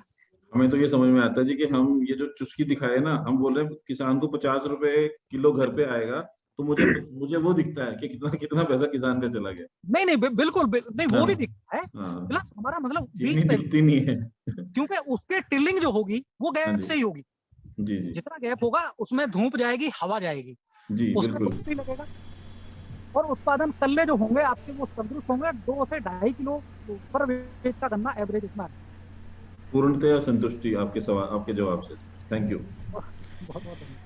और किसी का कोई प्रश्न है तो पूछ सकते हैं संजीव जी से। बिजनेस मॉडल, एग्रीकल्चर मॉडल को लेके, कोई खेती किसानी को लेके, ऑर्गेनिक खेती को लेके कोई भी प्रश्न है तो पूछ सकते हैं मैं आप। एक इन्फॉर्मेशन जानना चाहूँगा सर। हेलो। जी प्रशांत जी बोलिए। सब वो सब्जी अभी बताया कि वो 1 एकड़ जमीन में वो धान करीब 18 से 20 कुंटल आता है उनका, और 1 क्विंटल धान करीब मेरे ख्याल से एवरेज 25-25 हजार होता है। तो 18 या 20 कुंटल में सिर्फ कितना आएगा, 40 या 45 थाउजेंड करीब आ रहा है टोटल। तो इन्होंने उस स्कीम में 1 एकड़ जमीन में कैसे 10 लाख का इनकम करेंगे, क्या उनका क्या ऑल्टर और क्या प्रोसेस है?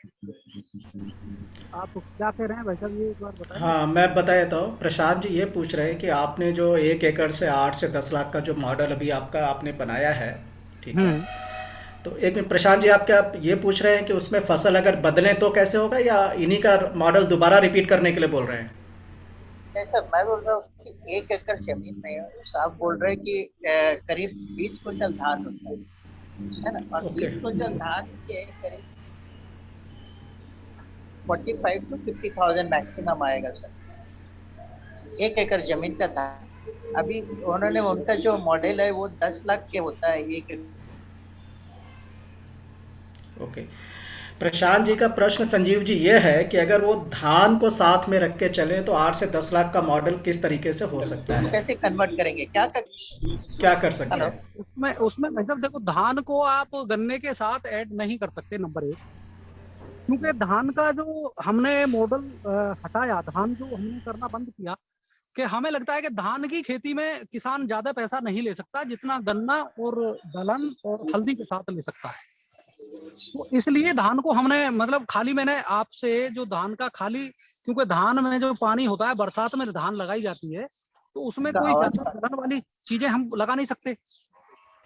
तो इस कारण से दलहन को उसमें हमने धान को जो है अपने मॉडल से अलग हटा दिया, और इसीलिए हमने 3 साल पहले से धान का काम करना बंद कर दिया।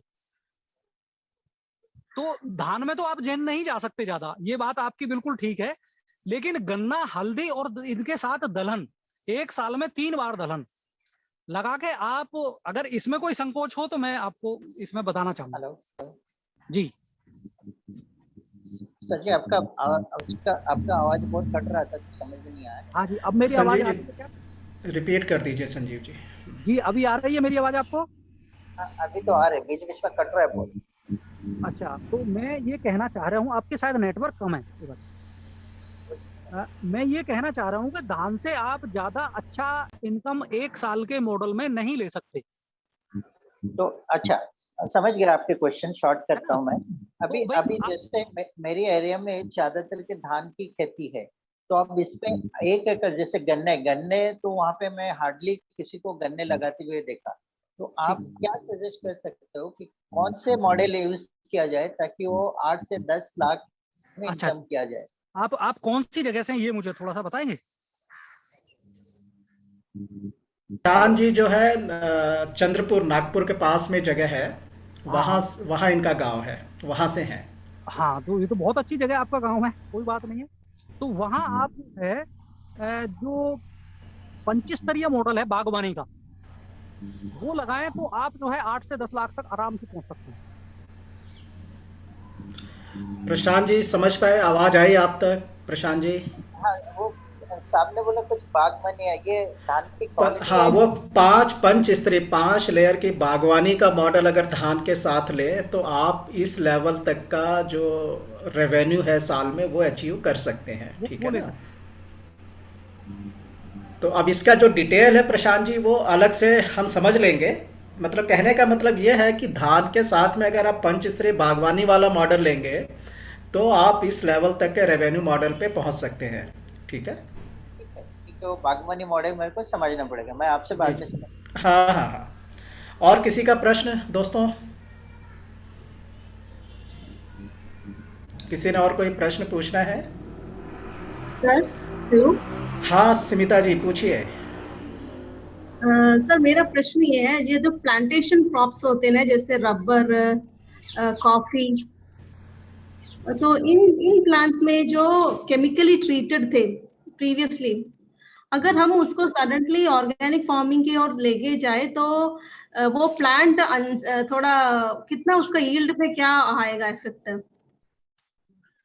बिकॉज उन्होंने केमिकल फर्टिलाइजर्स यूज किया है, हम सडनली जाके उसको चेंज करके अगर ऑर्गेनिक फर्टिलाइजर यूज करें तो इन प्लांटेशन क्रॉप्स में क्या असर होगा? वो प्लांट्स को डिस्टर्ब तो नहीं करेंगे हम लोग? देखिए ऐसा है बहन जी, मेरी आवाज आ रही है आपको? हाँ जी सर।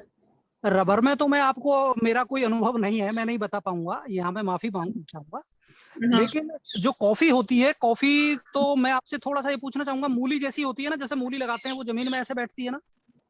नहीं, वो बड़ा सा एक प्लांट होके आता है सर, वो जो कॉफी 15-20, हाँ प्लांट रहता है वो कॉफी के बीज, फिर उस प्लांट से हम लेते हैं उसका फल जो होता है ना।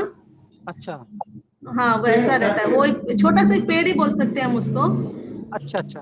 तो कॉफी मतलब बेसिकली मेरा हाँ, अमरूद के साइज का पेड़ होता है लगभग, ऐसा समझिए, छोटा पेड़, छोटे साइज का। पेड़ ही होता है, हाँ। पेड़ ही होता है।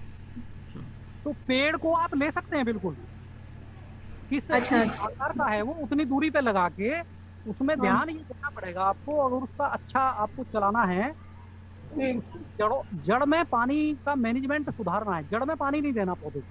क्योंकि अमूमन जो अच्छा। किसान है, जो आपने अगर देखे होंगे बहन जी, वहाँ जो किसान कर रहे होंगे तो उसकी जड़ में पानी दे रहे होंगे।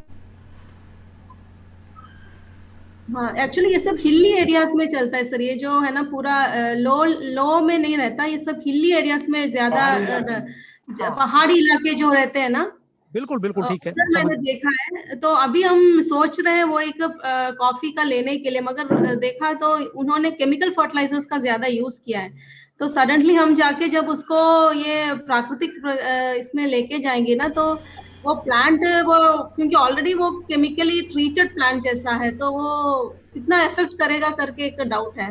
नहीं, ऐसा डाउट आपका बिल्कुल गलत है, मैं तो गलत ही कहूंगा। अगर वो ऐसा प्लांट है जैसा भाई साहब बता रहे हैं, तो बिल्कुल हाँ। कोई भी उसमें रिस्क लेने की जरूरत नहीं है, बिल्कुल सफल होगा। बशर्ते उसमें थोड़ा सा आपको, एक तो मुझे थोड़ा सा प्लांट आपको समझाना पड़ेगा कितना बड़ा है, उससे उसकी कितनी दूरी पे लगना है, उसका जो मैनेजमेंट है, पानी कैसे लगता है वहाँ, वो चीजें अच्छा। समझनी पड़ेंगी मुझे। बाकी कोई उसमें कमी नहीं आएगी उत्पादन में। ओके। लैंड हमको कितना खर्च करना एक है? एक एकड़ लैंड एक हमको एकड़ कितना के रिटर्न होना चाहिए? 1 एकड़ के लैंड में कितना हम लोग को इन्वेस्ट, इनिशियल में कितना इन्वेस्ट करना चाहिए इसको, लैंड के लिए बस लैंड के लिए? अगर अ, हम एक लैंड से स्टार्ट कर रहे हैं, अगर जमीन खरीदनी होती है, तो कितने का जमीन से हमको स्टार्ट करना चाहिए? नहीं देखो, एक जब हम प्राकृतिक खेती स्टार्ट करते हैं, तो मैं ये समझता हूँ कि शुरुआत हमें 1 एकड़ से ज्यादा नहीं करनी चाहिए। कारण क्या है कि या तो अभी जैसे हम हैं, तो हम माना 20 एकड़ 50 एकड़ में भी कर सकते हैं, क्योंकि हम बहुत कुछ सीख गए। तो आपको, क्योंकि एक नया आदमी है, तो उसे थोड़ा सा 1 एकड़ में, आधा एकड़ में पहले प्रयोग करके देखना चाहिए और सीखना चाहिए। क्योंकि एक तो थ्योरिकल ज्ञान है, थ्योरिकल तो चलो बता दिया, लेकिन प्रैक्टिकली कुछ चीजें प्रैक्टिकली सीखता है करके। तो मैं यही कहूंगा कि 1 एकड़ से ज्यादा आप ना करें, उसे 1 एकड़ में जरूर प्रयोग करें। और उसमें अलग से कुछ समझना आपको पड़ेगा कि कितनी दूरी पे उसका प्लांट लगे, पानी का मैनेजमेंट कैसे किया जाए, तो उसमें आपको रिटर्न आना इन्वेस्ट चाहिए ज्यादा इन्वेस्टमेंट करना। जमीन के साथ। जी, ठीक क्या है। क्या, क्या कह रहे हैं आप?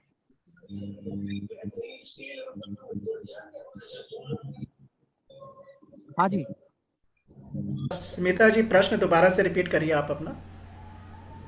सर प्रश्न है यही है कि हम अगर एक जमीन खरीद रहे हैं, इनिशियल में कितना investment we should go for it, like हम जब एक जमीन एक टेस्ट बेसिस में जब हम खरीदते हैं, हमको 30 लाख में भी मिल जाएगा, हमको 2 लाख में भी जमीन मिलता है, थोड़ा इंटीरियर में जाके भी मिल जाएगा। तो जब ठीक है। टेस्टिंग बेसिस में हम करते हैं, कहाँ से शुरुआत करें? नहीं तो आप इन्वेस्ट जो पूछना चाह रही हैं बहन जी, जमीन की कीमत का पूछना चाह रही हैं, या उसे प्राकृतिक हाँ, तरीके बनाने का? वो वहां से स्टार्ट करके प्राकृतिक ऑर्गेनिक फार्मिंग की ओर लेके जाने के लिए, कि इनिशियल में हमको बिगिन करना है, क्योंकि हम बहुत नए हैं फार्मिंग के लिए। तो इनिशियल में कैसे स्टार्ट करें? उसके पहले तो, सबसे पहले तो आपको ये देखना होगा कि जहां आप जमीन ले रहे हैं, वहां जंगली जानवरों का नुकसान तो नहीं है। ठीक है सर, ओके। है ना, जंगली जानवरों का नुकसान तो नहीं है। अगर नुकसान है तो आपका जो इन्वेस्ट करना पड़ेगा वो उसकी फेंसिंग के लिए करना पड़ेगा, नंबर 1। ठीक है। दूसरा इन्वेस्ट ये होगा कि आपको एक गाय कम से कम 1 एकड़ के लिए रखनी होगी। ठीक है सर। ठीक है। और एक गाय की कीमत आप जहां जमीन ले रहे हैं वहां के हिसाब से आप लगा लो, देसी गाय लेनी होगी, लोकल ब्रीड की, भारतीय नस्ल की। ठीक है सर। ठीक है। और उसके लिए आपको कम से कम 2-3 प्लास्टिक के ड्रम खरीदने पड़ेंगे, जो लगभग 700-800 हजार के आसपास पूरे लगभग देश में मिल जाता है ना। और गाय को रखने का आवास बनाना पड़ेगा, ये इन्वेस्ट आपका है। बाकी तो और दलहन का आटा ये खरीदना है आपको, और बीज में जो भी है वो लगाना है, ये इन्वेस्ट है। अब ये आप अपने हिसाब से लगाइए कि कहाँ आप लेने का मन बना रहे हैं, तो वहां पे कितने पैसे में ये चीजें इन्वेस्ट करनी पड़ेंगी। बाकी उसमें जुताई गुड़ाई का आपको देखना पड़ेगा, कोई छोटा कोई यंत्र, या तो बैल हो या पावर टिलर हो छोटा, या पावर वीडर हो, कुछ इस तरह का आपको करना पड़ेगा। स्मिता जी, आपका जो प्रश्न है ना कि कितने रुपए मतलब पर एकड़ किस मूल्य का खेत खरीदा जाए, तो इसको डिसीजन लेने के 2-3 तरीके हैं। ठीक है। पहला तरीका यह है कि अगर आपने ये तय कर लिया कि आपको इसी प्रोडक्ट में डील करना है, जैसे आपने कॉफ़ी ये सब चीज़ों की बात की ना, रबर कॉफ़ी ये सब, तो अगर आपका पक्का मन बन चुका और आपके पास फंड्स की कमी नहीं है, तो आप प्रोडक्ट से ही शुरुआत कर सकते हैं कि प्रोडक्ट आप पहले डिसीजन ले लीजिए, अगर fund is not an issue for you. तो अब जब आपने प्रोडक्ट अपना डिसाइड कर लिया और फंड आपके लिए प्रॉब्लम नहीं है, तो फिर आपको कॉफ़ी, रबर, इस टाइप के जो फसलें हैं ये किस एग्रो क्लाइमेटिक जोन में हो सकती हैं ठीक से, वो जोन में ही आपको ज़मीन लेना पड़ेगा। ठीक, तो पहला डिसीजन मेकिंग फैक्टर आपका ये हो गया, अगर आपके पास इन्वेस्टमेंट का कोई भी इशू नहीं है।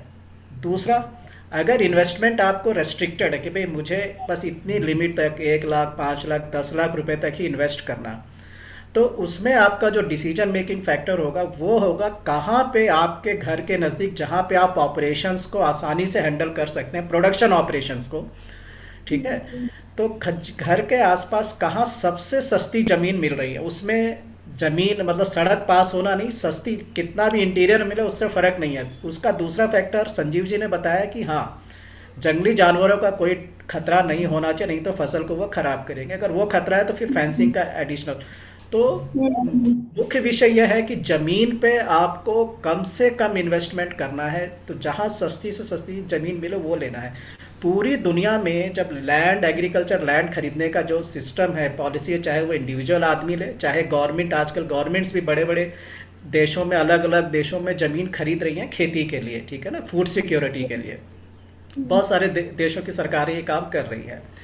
तो उसमें जो डिसाइडिंग फैक्टर होता है वो यही होता है कि कहाँ पे ज़मीन सस्ते में उपलब्ध है और कहाँ सिंचाई के साधन उपलब्ध है। ठीक है ना, ये 2 फैक्टर डिसाइडिंग फैक्टर हो जाते हैं। तो ये 2 बातें आपको ध्यान में रख के चलना होगा।